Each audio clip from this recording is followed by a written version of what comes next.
a todos os irmãos que já estão aqui presentes na nossa sala virtual. Eu quero agradecer a sua presença, dizer que para nós é uma alegria muito grande, para mim e para o pastor Marcos Alexandre, que é o professor titular dessa sala, que deve estar chegando aqui dentro de instantes. Ele estava lá no culto da IPN presencial. Eu acredito que mais alguns instantes o pastor Marcos Alexandre também estará aqui conosco. Mas, enquanto isso, vamos então iniciando a nossa aula de hoje. O crente no mundo de Deus, moldando uma cosmovisão reformada. Então, hoje, nós vamos para a nossa quarta aula. Já estamos então, seguindo aí o nosso curso. Hoje, o objetivo da aula de hoje é a gente terminar o assunto que nós começamos domingo passado, cosmovisão bíblica. Na primeira parte do curso, a gente viu a criação, o mundo sendo criado por Deus, e hoje, nessa segunda parte da cosmovisão bíblica, nós estudaremos o pecado e a restauração do mundo, de todas as coisas,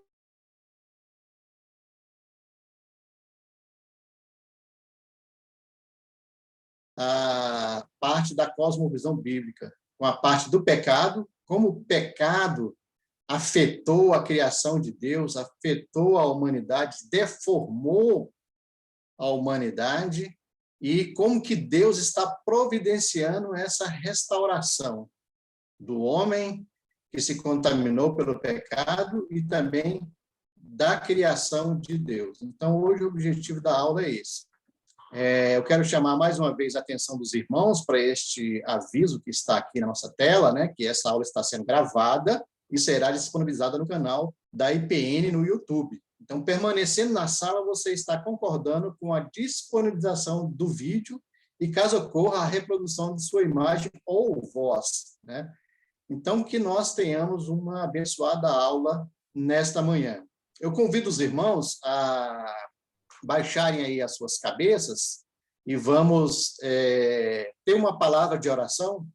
Eu vou orar pedindo que Deus possa nos abençoar e possa nos conduzir nesta aula de hoje. Então, vamos orar. Senhor, nosso Deus, nosso Pai, mais uma vez, nós estamos aqui, cada um, Senhor, na sua casa, no seu lar, mas estamos, ó Deus, carentes, ó Senhor, da tua mensagem, da tua palavra.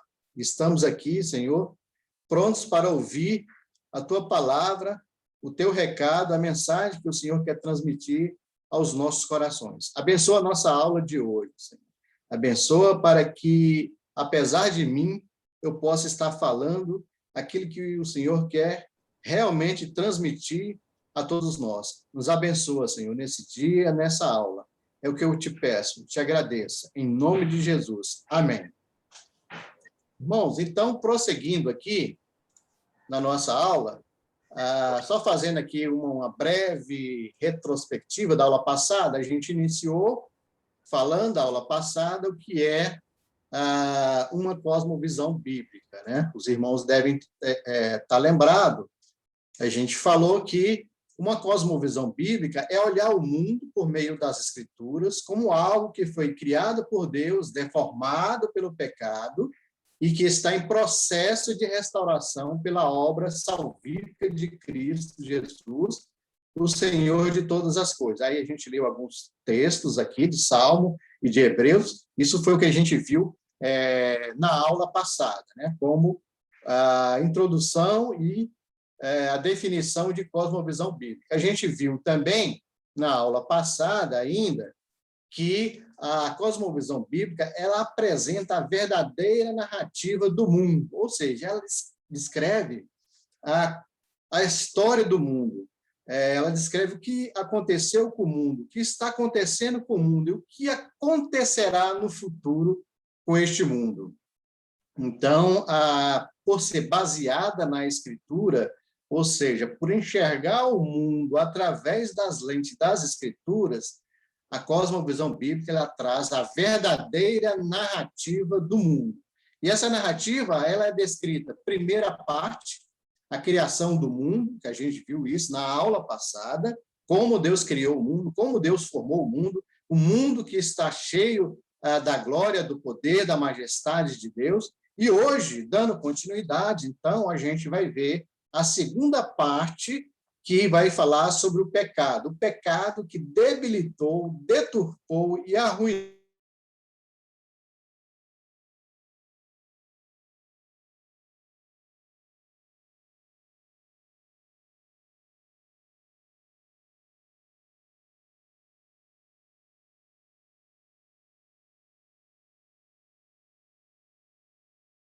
do pecado e da restauração.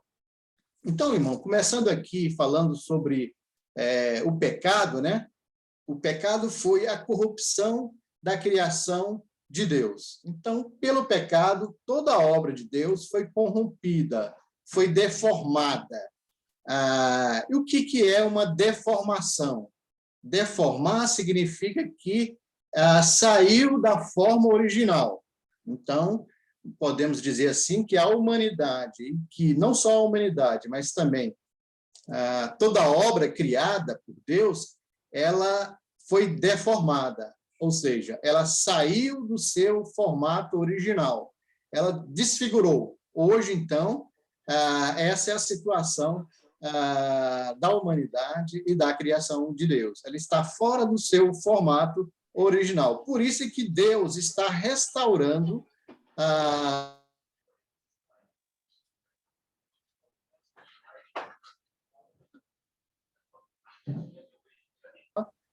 original.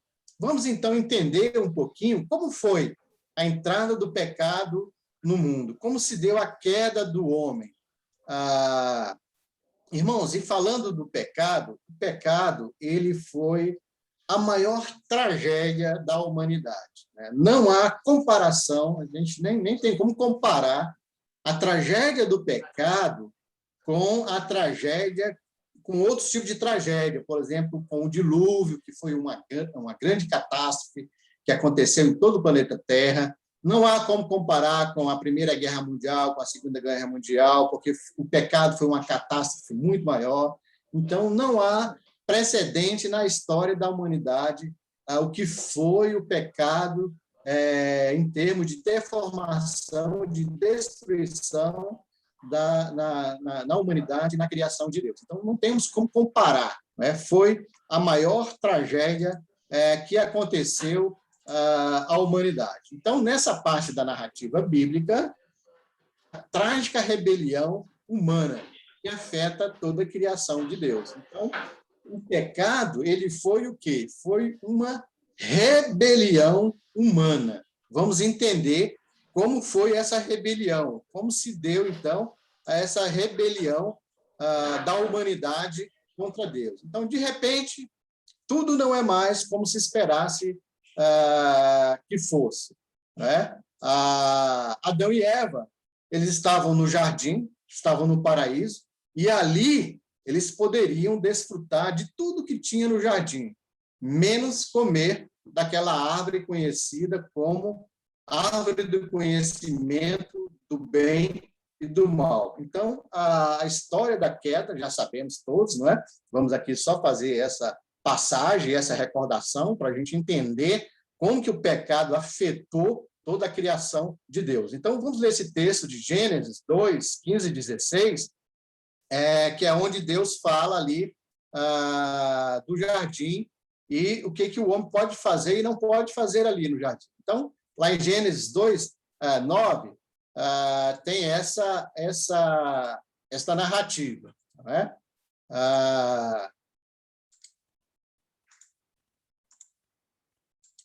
Só um minutinho aqui, irmãos, deixa eu voltar aqui.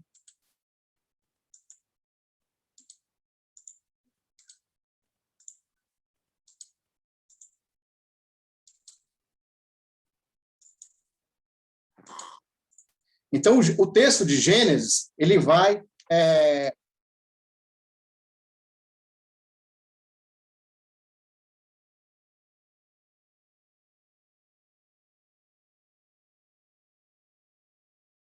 que a gente consegue entender mais facilmente. Então, diz assim, o Senhor Deus fez nascer, então, do solo todo tipo de árvores agradáveis aos olhos e boas para o alimento. E no meio do jardim estava a árvore da vida e a árvore do conhecimento do bem e do mal. Então, veja, Deus fez ali o jardim, colocou o homem lá e todo tipo de árvores agradáveis aos olhos e boas para o alimento. Ou seja, ali no jardim, muitas árvores, todas as árvores, né, de vários tipos, de várias espécies, eram agradáveis aos olhos e boas para o alimento. E no meio do jardim tinha, então, a árvore do conhecimento do bem e do mal. Continuando aí o texto, lá no versículo 15, aí vai dizer assim: e o Senhor Deus ordenou ao homem: coma livremente de qualquer árvore do jardim, mas não coma da árvore do conhecimento do bem e do mal, porque no dia em que dela comer, certamente você morrerá. Então, vejam que Deus aqui deu uma ordem, Deus aqui determinou que o homem ele não deveria comer daquela árvore do conhecimento do bem e do mal. E eu chamo a atenção dos irmãos para essa palavra que está aqui, ó, certamente, certamente você morrerá. Certamente significa com toda certeza, é certamente mesmo, né? Porque depois o diabo vai falar o contrário para Adão e Eva, lá para o primeiro casal que estava ali no jardim. Mas veja que a palavra de Deus está falando, certamente você morrerá. E morrerá aqui, irmão, significa separação. Ou seja, se o homem comesse, como de fato comeu daquele fruto, ele iria ficar separado da presença de Deus, como de fato ficou, não é? Separado da presença de Deus. Então, essa era a ordem de Deus, e o homem estava ali no jardim, não é? E aí a árvore estava ali para quê? Para lembrá-los da condição de criaturas. Era preciso que eles, primeiro, confiassem na palavra de Deus, e segundo, obedecessem a palavra de Deus. Então, esse era o significado daquela árvore que Deus colocou ali no jardim. Deus poderia ter usado uma outra coisa, Deus poderia ter usado um animal, Deus poderia ter usado um rio, mas Deus quis usar aquela árvore, e através daquela árvore, Deus estava ensinando para aquele primeiro casal, estava ensinando também para toda a humanidade o quê?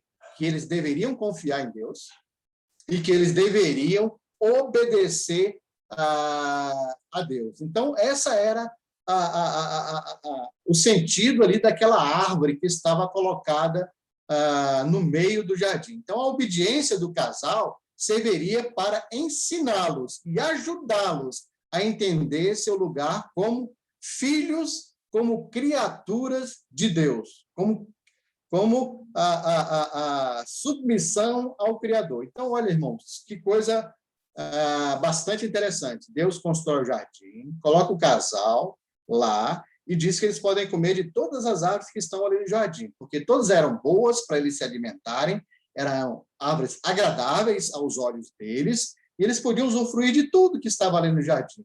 Mas, porém, contudo, todavia, não é? Tem sempre um porém, né? E aqui o porém era esse, que tinha uma árvore no meio do jardim, que daquela árvore eles não poderiam comer, não é? Por quê? Porque Deus estava ensinando para eles, primeiro, confiança. Confiança de quê? Que aquilo que Deus estava falando para eles era o melhor para a vida deles, não é? Aqui Deus estava mostrando a bondade dele, ou seja, que Deus falou assim, que não era para eles comerem, porque isso era bom que eles não comessem, porque se eles comessem, o que aconteceria? Eles iriam morrer, eles iriam ser afastados da presença de Deus. Então, esse era o sentido. Confiar em Deus, que Deus queria o quê? O melhor para a vida deles. Não é? E é isso que a gente, até hoje, não é, irmãos? É essa confiança que a gente tem que aprender em Deus, porque Deus sabe o que é melhor para a nossa vida. Não é? Deus sabe aquilo que nós precisamos. Deus é bom, não é? Então, nós precisamos o quê? Confiar nele e saber que aquilo que Deus fala, que aquilo que Deus pede que nós obedeçamos, aquilo é o melhor para as nossas vidas. Então, esse era o sentido de confiança, de obediência. Tinha uma outra coisa, irmãos, também muito importante, que Deus queria que aquele casal aprendesse e que a humanidade toda precisa entender e precisa aprender, é que existe uma relação estabelecida por Deus. A relação é: Deus é o Criador e nós somos criaturas. E como criaturas de Deus, nós devemos submissão ao Criador. Irmãos, essa é uma relação básica que foi estabelecida por Deus e que vale até hoje, vale para o resto de toda a humanidade. A gente jamais pode querer quebrar esse tipo de relação, ou seja, de Deus, o Criador, e nós, criaturas de Deus. E as criaturas, elas devem ser submissas ao seu Criador. Isso não pode ser quebrado, irmãos, essa relação estabelecida por Deus. Veja o que aconteceu com Satanás, com o diabo. Por que ele se tornou o principal inimigo de Deus? Porque ele quebrou essa relação, não é? Ele quis ser igual ao Criador, ou ele quis ser melhor ou maior do que o Criador. Né? Ele quebrou essa relação. O diabo, ele foi uma criatura de Deus.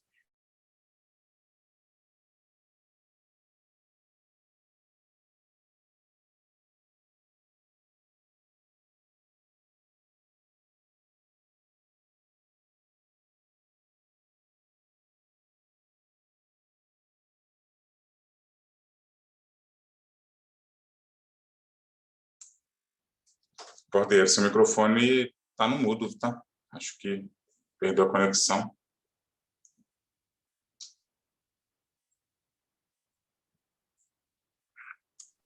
Estão ouvindo agora, né, irmãos?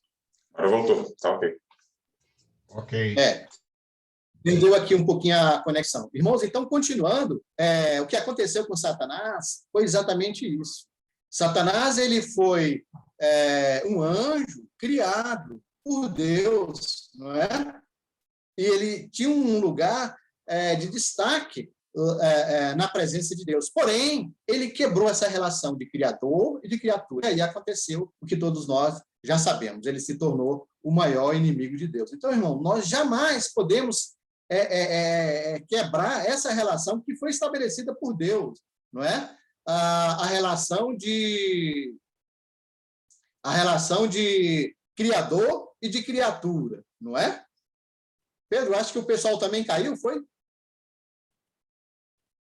Não, tá. Acho que está todo mundo aqui sim, Cordeiro. Na lista de participantes aqui tá. Tá ok. Todos presentes. Tá, irmão, só não está aparecendo a sua apresentação para mim aqui. Não sei se é só para mim. Tá vendo aí, Pedro, a apresentação? Para mim está aparecendo. Para mim também está aparecendo, está ótimo. Agora voltou. Obrigado. Tá. Okay. Então, irmãos, o que Deus estava ensinando ali, não só para aquele casal, né, mas para a humanidade, é essa relação que existe. Deus é o Criador e nós somos criatura. Quando a gente analisa aí algumas filosofias que existem espalhadas aí pelo mundo, né? Por exemplo, a gente vai estudar nas próximas aulas a cosmovisão ocidental. E a cosmovisão ocidental, ela se baseia justamente na filosofia humanista. O que é a filosofia humanista? A filosofia humanista, ela vai dizer assim, que Deus está morto e que, portanto, o homem deve assumir o lugar de Deus, né? O homem deve dirigir o universo, deve dirigir a natureza, porque Deus está morto. Isso é o que diz a filosofia humanista. Então, ela tira Deus do centro do universo, do centro de todas as coisas, e coloca o homem no centro do universo. A gente vai ver isso quando a gente for estudar a cosmovisão ocidental. Mas só para os irmãos terem uma ideia, então, o que essa filosofia humanista ela faz? Ela exatamente quebra essa relação que eu estou falando aqui, que foi estabelecida por Deus, de que Deus é o Criador e nós somos criaturas. E a filosofia humanista vem e entra justamente colocando Deus, tira Deus e coloca o homem no lugar de Deus. É isso que a filosofia humanista faz. Então, irmãos, esse era o sentido daquela árvore que estava colocada ali no jardim. Vamos avançar aqui, então, para a gente entender. E aí, então, o que aconteceu? Veio o diabo, veio a serpente, não é? E vai aqui lançar o seu ataque mortal àquele primeiro casal. O que Satanás fala? Então, vamos ler aqui o texto lá de Gênesis, a narrativa lá de Gênesis 3, de 1 a 3. Eu estou lendo na versão, na NVI, né? A nova versão internacional. Diz assim, no versículo 1 do capítulo 3, ora, a serpente era o mais astuto de todos os animais selvagens que o Senhor Deus tinha feito, e ela perguntou à mulher, foi isto mesmo que Deus disse? Não comam de nenhum fruto das árvores do jardim? Olha que Satanás aqui tenta fazer uma confusão na cabeça da mulher, na cabeça de Eva, né? Porque Deus tinha falado para não comer somente daquele fruto lá, da árvore do conhecimento do bem e do mal. E aqui Satanás está falando assim, foi isso que Deus falou mesmo? Para vocês não comerem de nenhum fruto do jardim lá?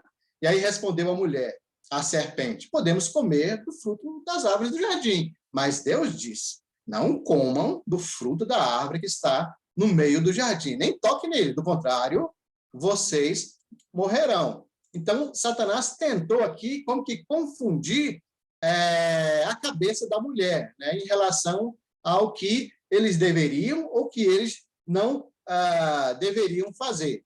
Mas, na sequência, o que aconteceu? Satanás gera dúvida quanto à bondade de Deus, ali naquele versículo que a gente leu no 3:1. Foi isso que Deus disse? Foi assim que Deus disse? Para vocês não comerem lá daqueles frutos do jardim? Será que Deus realmente quer o melhor para a vida de vocês?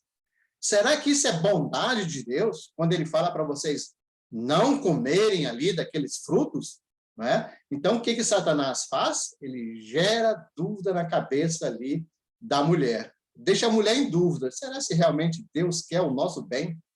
Será se Deus está preocupado conosco que estamos aqui nesse jardim? Então, é isso que Satanás gera, aquela dúvida, não é? Irmãos, se esse tipo de estratégia de Satanás gerar dúvida na cabeça das pessoas, isso acontece até hoje, não é? Quando nós somos tentados por Satanás, Satanás ele gera esse tipo de dúvida na nossa cabeça, na nossa mente. Será se realmente Deus é bom? Será se Deus é bom o tempo todo? Não é? Em meio a uma pandemia que nós estamos vivendo, milhões de pessoas já morreram, existe aí outras milhões hospitalizadas no mundo inteiro, não é? Será se Deus realmente quer o nosso bem? É essa dúvida que Satanás coloca na nossa cabeça, não é?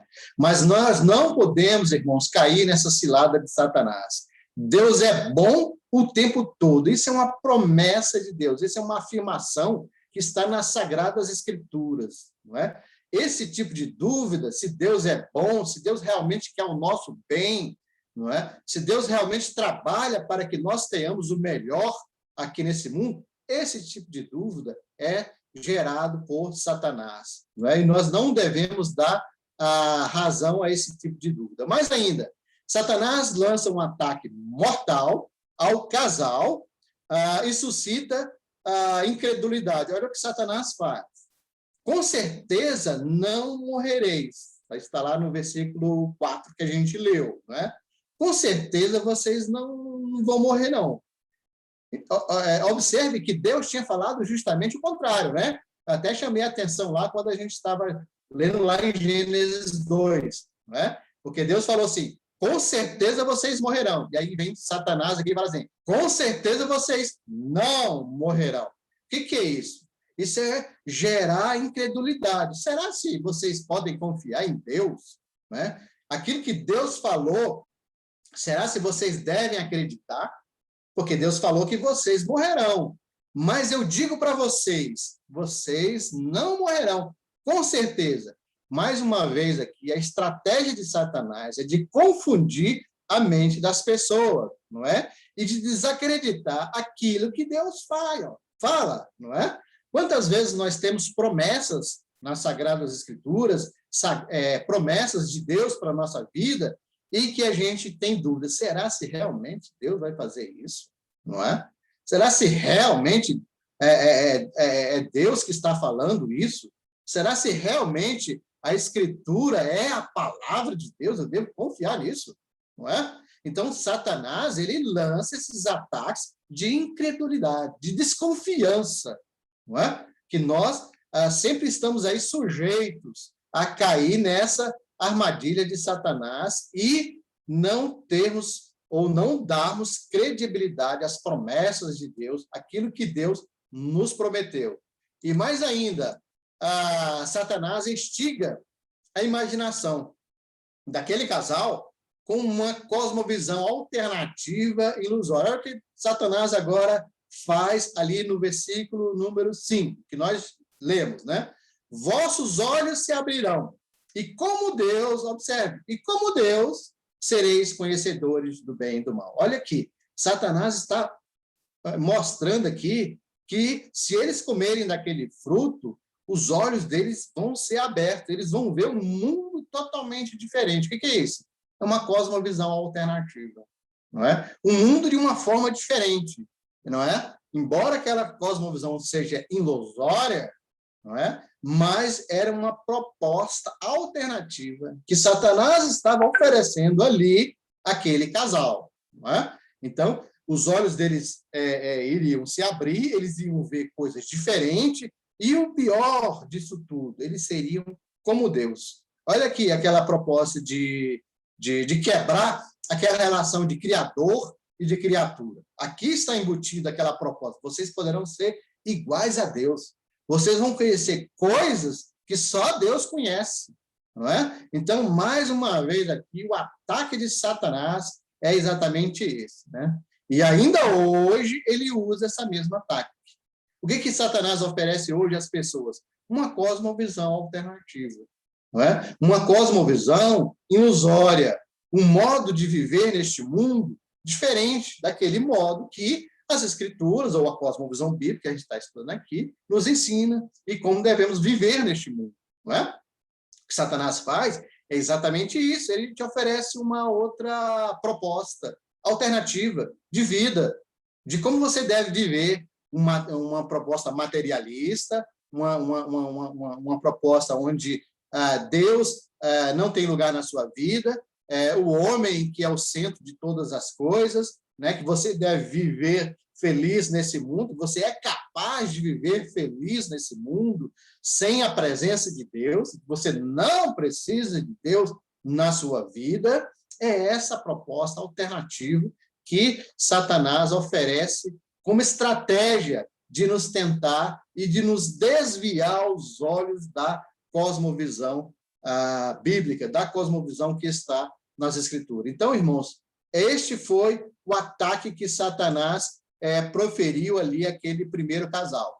E aí Deus, então, permitiu que Satanás oferecesse a Adão e Eva uma outra promessa para dirigir suas vidas. No caso aqui, uma falsa promessa, não é? O que Satanás estava oferecendo ali era uma falsa promessa, ou seja, de viver de um modo diferente, com os olhos abertos, sendo conhecimento de muitas coisas, e sendo iguais a Deus, conhecedores do bem e do mal. E ao aceitar viver de acordo com as palavras de Satanás, eles estavam o quê? Rejeitando a promessa de Deus, ou seja, rejeitando a proposta de Deus. Irmãos, o que estava acontecendo aqui? A situação era a seguinte: Deus ofereceu uma proposta para o casal. Satanás veio e ofereceu uma outra promessa, uma outra proposta de vida.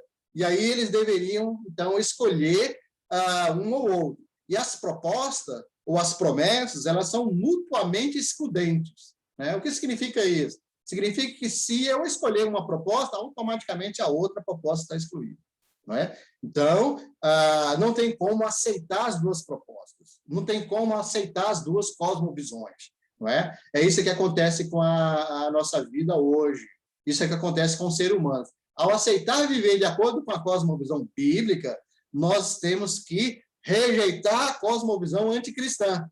Ou o contrário, se você aceita viver de acordo com a cosmovisão anticristã, você rejeita a cosmovisão bíblica. Não é? Aqui são duas coisas mutuamente excludentes. Ou você vive de acordo com a proposta de Deus, ou você vive de acordo com a proposta que o diabo pode te oferecer. É essa aqui a questão. Irmãos, fazendo aqui um comparativo com a tentação de Jesus, lá em Mateus 4, a gente tem a narrativa lá do momento em que Jesus estava sendo tentado pelo diabo. Olha que algumas coisas são semelhantes aqui na tentação do primeiro casal e lá na tentação de Jesus. Quando a gente faz essa comparação, a gente vê algumas coisas interessantes. Por exemplo, lá aqui, quem está sendo tentado aqui é o velho homem, não é? Adão, representando o velho homem. E lá no Novo Testamento, em Mateus 4, quem está sendo tentado é o novo homem, o novo Adão, não é? E ali, qual que era a proposta de Satanás para Jesus? Primeiro, Jesus ele estava 40 dias sem comer, né? Estava lá fazendo aquele jejum no deserto, não é? E nesse momento em que ele estava ali 40 dias sem comer, o texto lá de Mateus 4 diz que Jesus teve fome. Olha que coisa interessante. Então, Jesus teve fome ali naquele texto, está falando isso, de Mateus 4.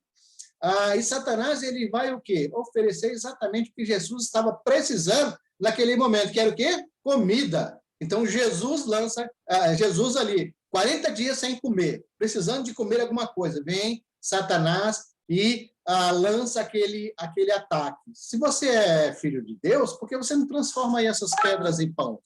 Não é? Era uma boa proposta, não era, irmãos? Era uma boa proposta, porque Jesus com fome, 40 dias sem comer, não é?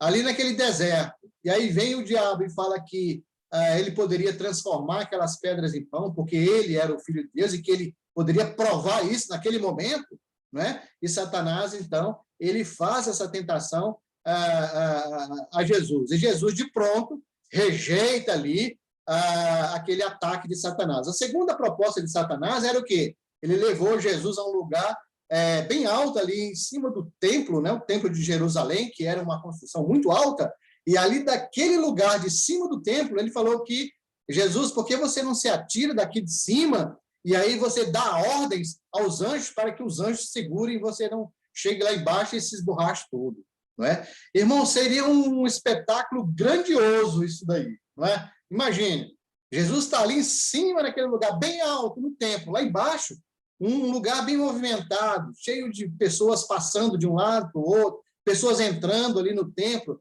Aí Jesus pula lá de cima, né, caindo, e vem os anjos e começam ali a segurar Jesus. Seria um espetáculo fantástico, né? Mas Jesus também não caiu nessa armadilha de Satanás. E o último ataque que Satanás lança, ele leva Jesus a um monte bem alto também, no meio do deserto, e ele mostra ali vários reinos do mundo, e ele pede, então, que Jesus o adore, e que se Jesus o adorar, ele vai ali de pronto dar todos aqueles reinos ali para Jesus. Veja que uma outra proposta que Satanás estava oferecendo para Jesus. E o que Jesus faz? Ele rejeita de pronto aquela proposta diabólica. Primeiro porque Satanás não era dono de reino, coisa nenhuma, ele não poderia oferecer aquilo que não era dele, né? E depois, Jesus jamais iria se prostrar aos pés de Satanás para adorá-lo. Então, veja que aqui, no caso de Jesus, Satanás ofereceu várias propostas e Jesus de pronto rejeitou. E aqui, voltando à questão do primeiro casal, né, que a gente estava fazendo uma comparação desses dois tipos de tentações, o primeiro casal, ele resolveu aceitar a proposta de Satanás. Então, Adão e Eva cometeram um ato de quê? Traição e desobediência contra o seu Criador. Quando eles aceitaram essa proposta,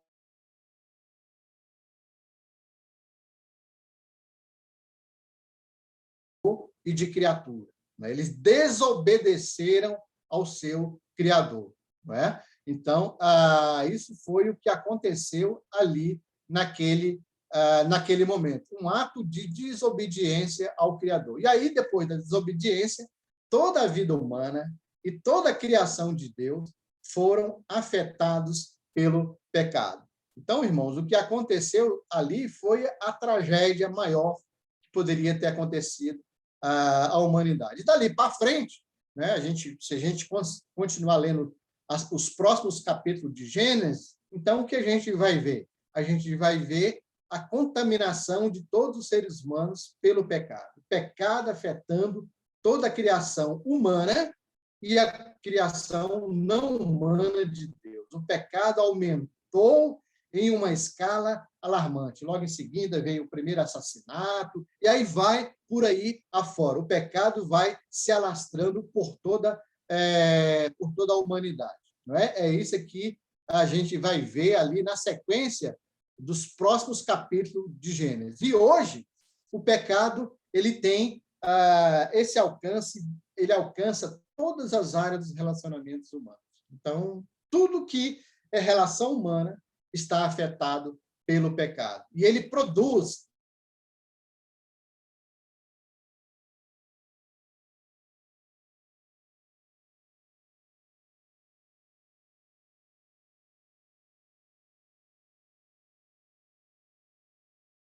ser humano. Isso tudo o que, irmão? Porque o homem quebrou aquela relação básica de criador e de criatura, não é? E aí o homem deixou de ser submisso, porque ele desobedeceu uma ordem expressa do seu Criador. E o resultado é exatamente esse. O pecado afetando todas as áreas dos relacionamentos humanos e produzindo tudo isso aí que a gente conhece, não é? E que está espalhado pelo mundo inteiro. Então, o pecado, ele contamina e desfigura cada milímetro da criação de Deus. Ele deforma não só a vida humana, mas também toda a criação de Deus. Não é? O pecado, irmãos, como eu já falei, ele não destruiu só os seres humanos, mas ele deformou também a obra criada por Deus, ou seja, a natureza de Deus, as coisas que foram criadas por Deus. Lá em Romanos 8, né, 20 e 22, tem essa narrativa. Né? Paulo, escrevendo essa carta aos Romanos, ele fala que a natureza ela geme de agonia e está aguardando o quê? O momento de ser libertada do pecado, não é? Dos efeitos danosos do pecado. Por quê? Porque, neste momento, a criação de Deus ela está deformada. Como eu falei, a palavra deformada significa está fora do seu formato original. Esse é a situação que se encontra a criação de Deus. Está fora do seu formato original por causa do pecado. Vamos ler esse texto lá de Romanos 8, 20, e Paulo justamente vai falar sobre a natureza que aguarda ansiosamente o momento da sua restauração. Olha o que diz lá esse texto de Paulo, começando aqui no 19. A natureza criada aguarda com grande expectativa. Eu estou lendo, irmãos, na NVI, tá? Mais uma vez, eu coloquei ali em cima no slide, essa é a versão da NVI, Nova Versão Internacional da Bíblia, lá em Romanos, a partir do 19. Então, a natureza criada aguarda com grande expectativa que os filhos de Deus sejam revelados, pois ela quem é a criação de Deus, né, a natureza, o cosmo de Deus, né, foi submetida à futilidade, não pela sua própria escolha, mas por causa da vontade daquele que a sujeitou. Na esperança, olha o 21, na esperança de que a própria natureza criada será libertada de quê?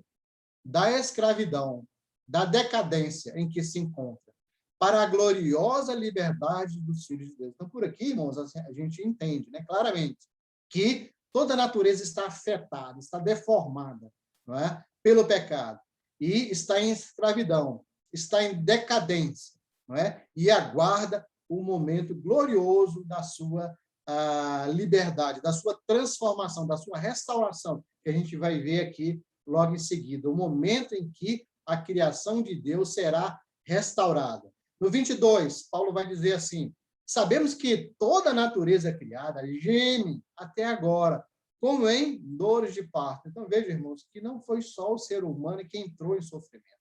por causa do pecado, não é? A natureza também, ela está gemendo, ela está sofrendo, e ela aguarda como que uma mulher que está para dar à luz, né? Aquelas dores do parto.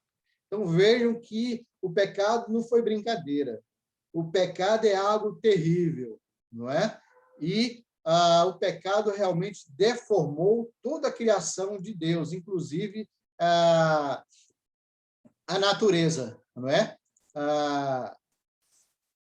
E ainda, irmãos, no final aqui, Paulo vai dizer assim, e não só isso, mas também,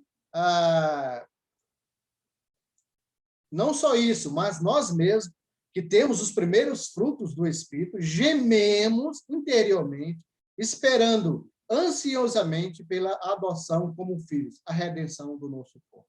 Então, aqui, irmãos, o que esse texto está falando aqui? Está falando que a criação humana de Deus, ou seja, os seres humanos, e a criação não humana de Deus, ou seja, a natureza, o cosmos, está em escravidão, está em decadência, aguardando o momento da sua restauração. Não é? Consequências do pecado. Quais são as consequências do pecado? O que afetou aquela quebra daquela relação lá em Gênesis, né, do primeiro casal? Vejam as consequências. Deus nos dá a sua palavra. Se respondermos a ele com confiança e obediência, experimentaremos vida, prosperidade e bênção. Essa é a proposta de Deus. Porém, se respondermos com incredulidade, desobediência, com o pecado, enfrentaremos morte, destruição e a maldição de Deus. Isso está lá em Deuteronômio, irmãos, 15, 19. Vamos ler o que fala lá esse texto, né? Onde Deus ele fala que se nós permanecermos em desobediência, em desconfiança a Deus, nós iremos receber destruição e maldição. Olha que texto esclarecedor, né? Olha que texto fantástico que tem ali em Êxodos 30, 15 e 19. E aqui eu estou lendo na ARA, né? A versão, mudei aqui a versão. A ARA é Almeida Revista e Atualizada. Essa versão que a gente sempre usa aí na igreja para fazer as leituras, né? Essa versão mais comum, aí a ARA. E aí o que diz lá? Esse aqui, irmãos, qual que é esse texto aqui? Esse texto é aquele texto lá de Deuteronômio, é uma fala de Moisés. Moisés está aqui nos seus últimos dias de vida. Moisés está prestes a morrer aqui, os últimos dias de vida de Moisés, e Moisés está passando a liderança para Josué. Josué vai assumir o comando do povo de Deus, o comando do povo de Israel, para entrar na Terra Prometida. Então, antes de morrer, Deus dá essas palavras a Moisés para que Moisés profira essas palavras ao povo de Israel. E olha o que Deus fala através de Moisés, e que Moisés profere essas palavras ao povo de Deus ali.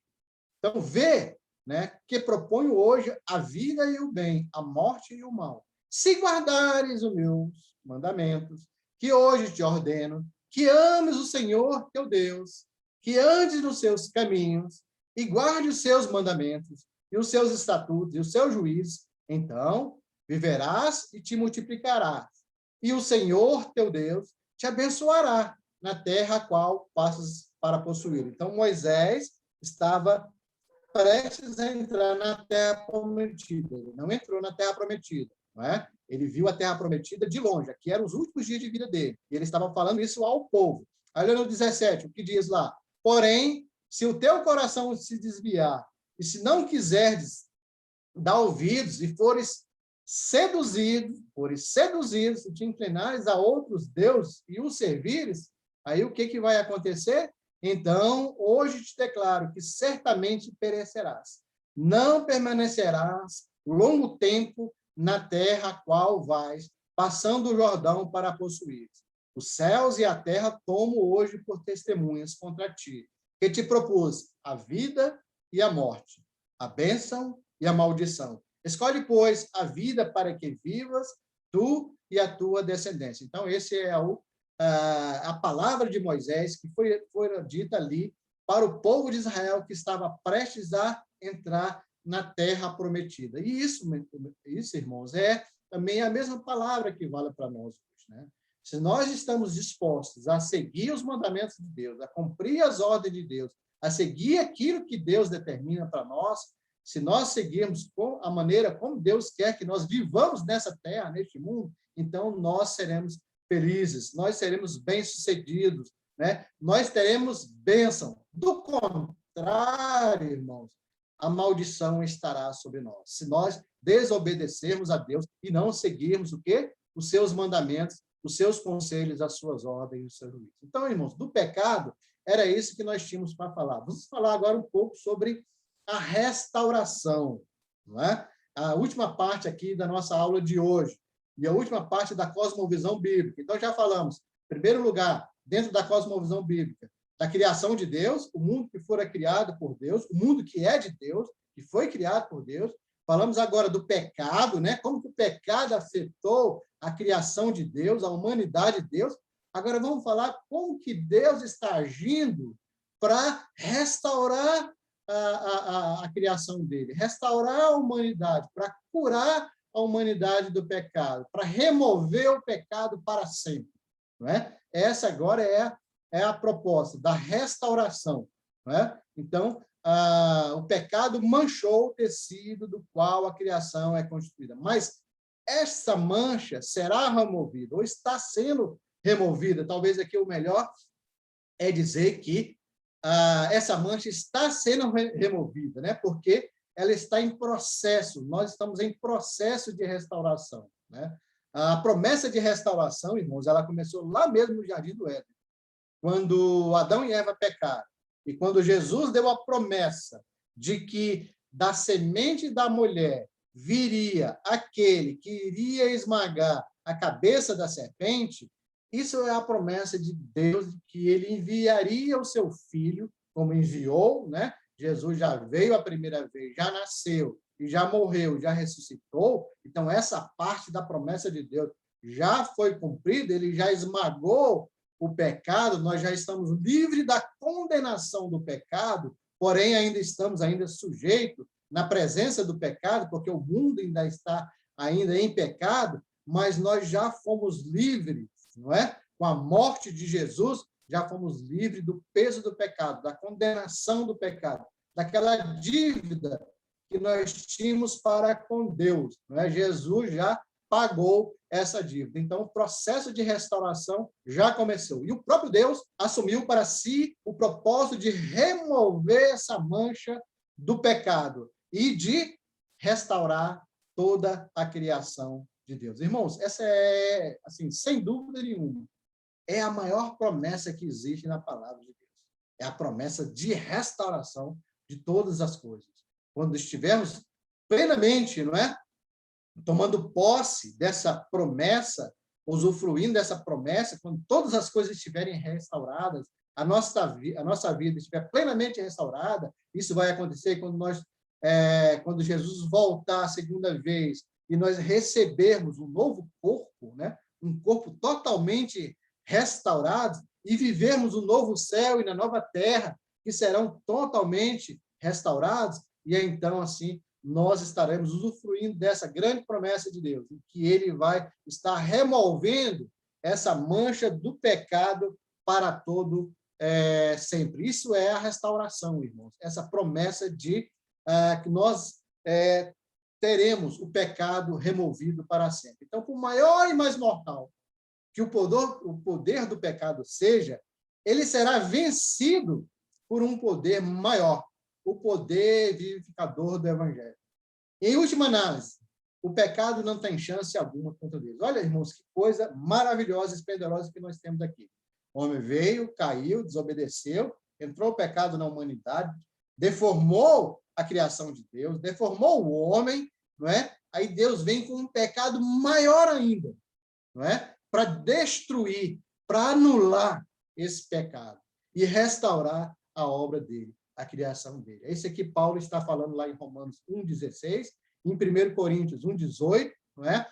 E em 1 Coríntios 2, 4 e 5. A gente vai ler aqui rapidamente o texto de Romanos e o texto de 1 Coríntios, onde Paulo vai falar nesses textos aqui que o Evangelho de Cristo é o poder que Deus tem para anular o efeito do pecado. O poder do evangelho é um poder superior ao poder do pecado. Então, esse foi o antídoto que Deus está usando, né, para anular esse efeito do pecado e remover a mancha do pecado. É o poder do evangelho. Né? Vamos ver o que diz lá esse texto. Primeiro texto de Romanos 1,16. Paulo vai falar assim, não me envergonhe do evangelho, porque é o quê? É o poder de Deus para a salvação de todo aquele que crê. Primeiro do judeu, depois do grego. Então, o que Paulo está falando aqui, irmãos, que o poder de Deus, né? O evangelho é o poder de Deus para quê?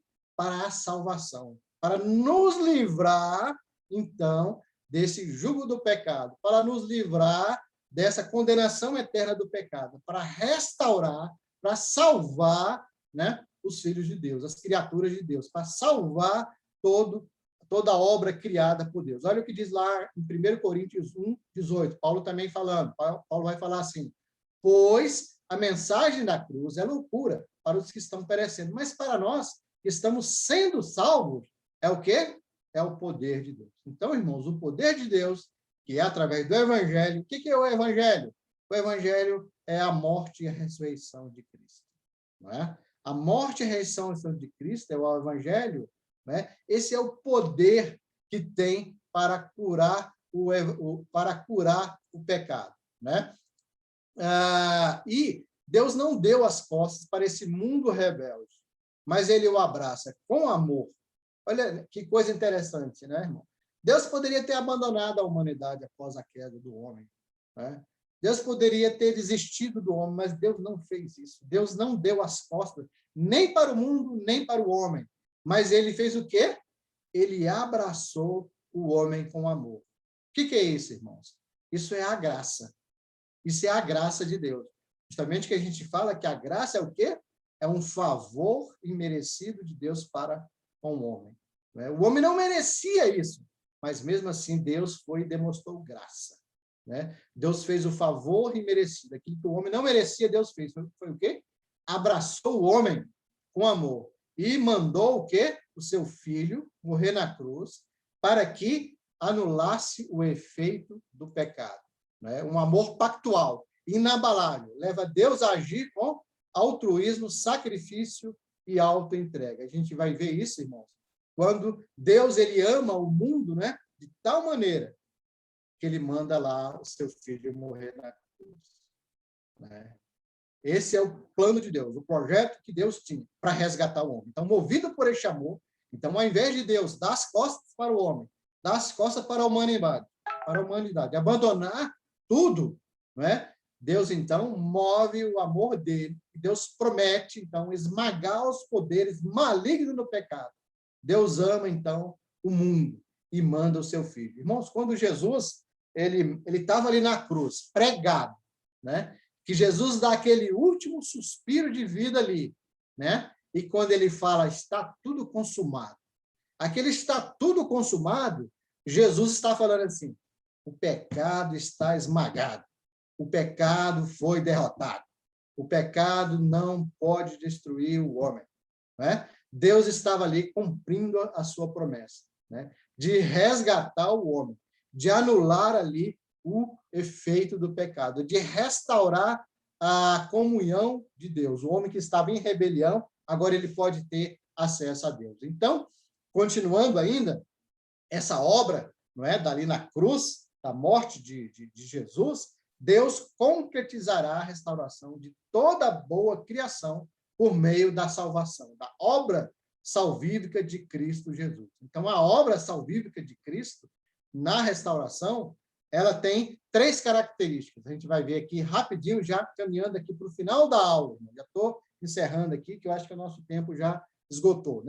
A restauração, irmãos, ela tem 3 características. Ela é progressiva, ou seja, ela começou lá desde o Jardim do Éden, passou ali pelo povo de Israel, que estava apontando para a morte de Jesus na cruz, aí veio com o nascimento de Jesus, com a obra de Jesus, depois com a morte de Jesus, com a ressurreição de Jesus. Então, há uma progressividade. E caminha agora para a segunda vinda de Jesus, onde Jesus vai de fato, de verdade, restaurar todas as coisas. Então, essa é a primeira característica da restauração. Ela é progressiva. Não é? A segunda característica ela é restauradora. É redundante falar isso, né? Restauração restauradora, mas aqui o sentido é de reparadora. Ela vai reparar o dano que o pecado fez. É esse o sentido. E ela é abrangente.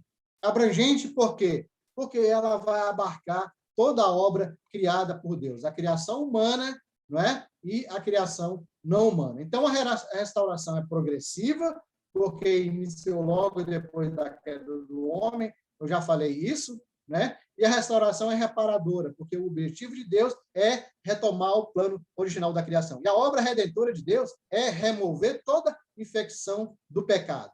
A ressurreição de Jesus é uma antecipação daquilo que podemos esperar para nós mesmos. Então, Jesus, irmãos, quando ele ressurgiu dos mortos, e ele recebeu ali um novo corpo, um corpo glorificado, ele inaugurou essa restauração. E assim como Jesus, nós também todos teremos um corpo igual ao de Jesus, ou seja, um corpo renovado, um corpo glorificado, um corpo que foi reparado, um corpo que foi transformado, né? E aí nós vamos viver como pessoas encarnadas no novo céu e numa nova terra. E aí sim, livres da presença do pecado. Esse é o objetivo final de Deus para o ser humano, de nós vivermos numa nova terra, num novo mundo, restaurado e sem o pecado. Então, as Escrituras são claras, quando afirmam que a salvação não diz respeito apenas à nossa alma, mas nos dá a certeza de que a restauração será de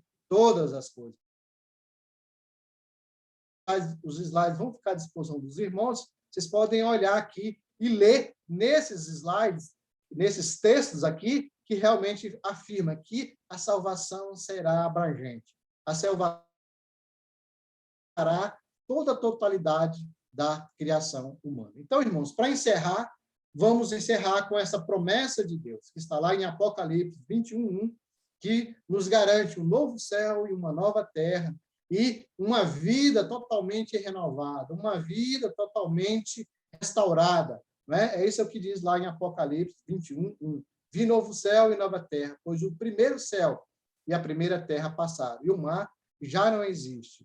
Aí lá em Apocalipse também fala que eis que faço nova todas as coisas. Né? Então, essa é a grande promessa, irmãos, que nós aguardamos. Né? Quando nós estamos confiantes nessa restauração, nós aguardamos, então, o cumprimento dessa promessa de Deus. E aí eu encerro por aqui, irmãos. Eu quero agradecer a presença de todos. Muito obrigado por todos, pela participação da nossa sala virtual, da nossa EBD. Continuamos no próximo domingo, se Deus quiser. Continuamos agora, vamos estudar a cosmovisão ocidental. Né? Peço que os irmãos no próximo domingo estejam conosco. Pastor Marcos Alexandre, você quer falar alguma coisa? Bom dia. Bom dia, tudo bem, gente? Uma alegria estar aqui com vocês. Obrigado, Cordeiro, pela aula. Nós temos uma pergunta no bate-papo aí.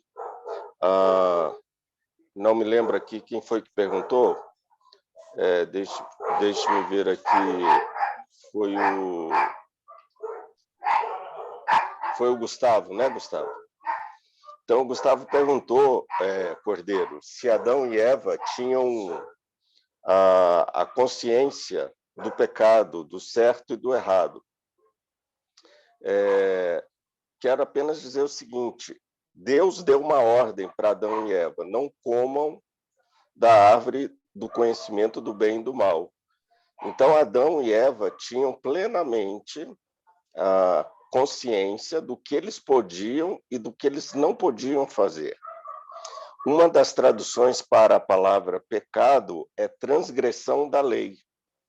Então, o que acontece? Na verdade, quando Adão e Eva desobedecem o mandamento de Deus, eles estão quebrando a lei, ou seja, eles estão pecando. E o salário do pecado é a morte. Então, a partir do momento que eles transgrediram a lei de Deus, eles ficaram sob condenação, e a condenação é a pena de morte. Pena essa que Jesus pagou no nosso lugar. Né? Não sei se o Cordeiro gostaria também de falar alguma coisa, fica à vontade. Viu, Gustavo? Se eu não respondi, pode perguntar de novo. Obrigado. Acho que deu uma travada aí, né? Na fala do pastor. Deu uma travada, pastor. A gente não ouviu o finalzinho. Cortou. Sim, estão ouvindo agora? Sim, estamos ouvindo.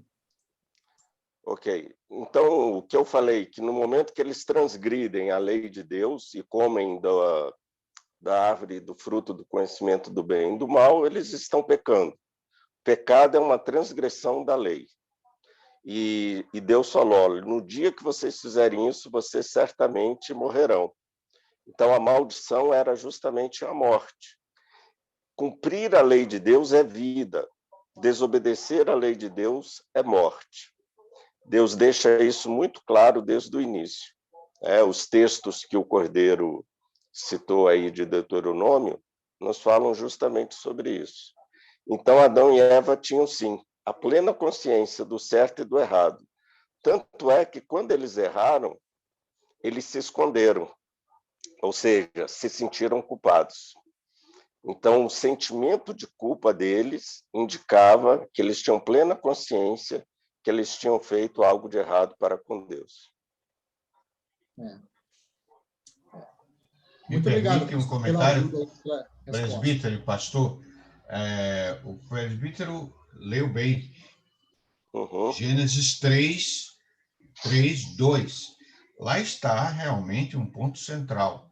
Eles tinham consciência do que ouviram e sabiam que, se desobedecesse, estariam errados. Quando ela diz, nele, do contrário, não comam do fruto da árvore que está no meio do jardim, nem toque nele. Do contrário, vocês morrerão.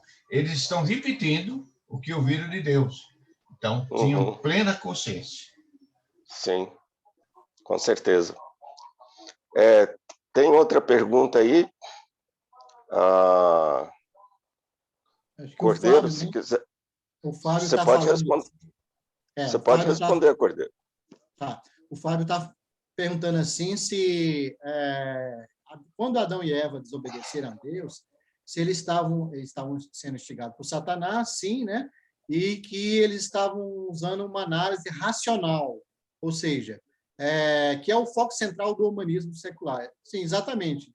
Eles estavam tirando Deus e colocando o homem no sentido de que eles estavam achando, Adão e Eva, que eles poderiam seguir o próprio caminho deles e que eles não dependiam de Deus. Exatamente isso que o humanismo faz, né? O humanismo, a filosofia humanista, tira Deus do foco, tira Deus do centro e coloca o homem, entendendo que o homem ele é capaz de seguir o seu próprio caminho. O homem é autossuficiente, o homem é autocapaz, ele pode dirigir-se a si mesmo. E o homem é capaz de criar um mundo melhor sem Deus, não é? Esse é que talvez estivesse na cabeça de Adão e Eva. Excelente, Cordeiro, é isso mesmo. Irmãos, então vamos encerrar aqui. Eu acho que o nosso tempo já está bastante avançado. Os slides vão ficar disponíveis aí na EBD Online. Se os irmãos depois quiserem rever a aula, estudar e tiver mais alguma dúvida, pode me mandar por e-mail para mim, ou para o pastor Marcos Alexandre. Pelo menos da minha parte, eu terei o maior prazer em responder. E também, se os irmãos quiserem os slides, né, posso mandar por e-mail, apesar de estar disponível ali no YouTube. Né? Não esqueçam de fazer a avaliação, o link está colocado aí no chat. Você pode usar esse link ou você pode também... aqui temos a... Deixa eu disponibilizar aqui. Tem o QR Code, né? Você pode apontar seu celular para o QR Code aí, vai abrir um formulário e você pode fazer a sua avaliação. Não precisa você se identificar e você pode sugerir melhorias ou mudança na nossa EBD virtual. Irmãos, muito obrigado a todos. Eu agradeço mais uma vez a presença de vocês. E vamos, então, para as nossas casas, né? Já estamos nas nossas casas, vamos almoçar, então, né? Muito obrigado, tenham todos um bom domingo. Obrigado, pastor Marcos Alexandre. Obrigado, Cordeiro. Amém. Obrigado, Cordeiro, pela aula. Deus abençoe a todos. Um bom domingo para todos. Amém. Bom almoço. Bom domingo a todos.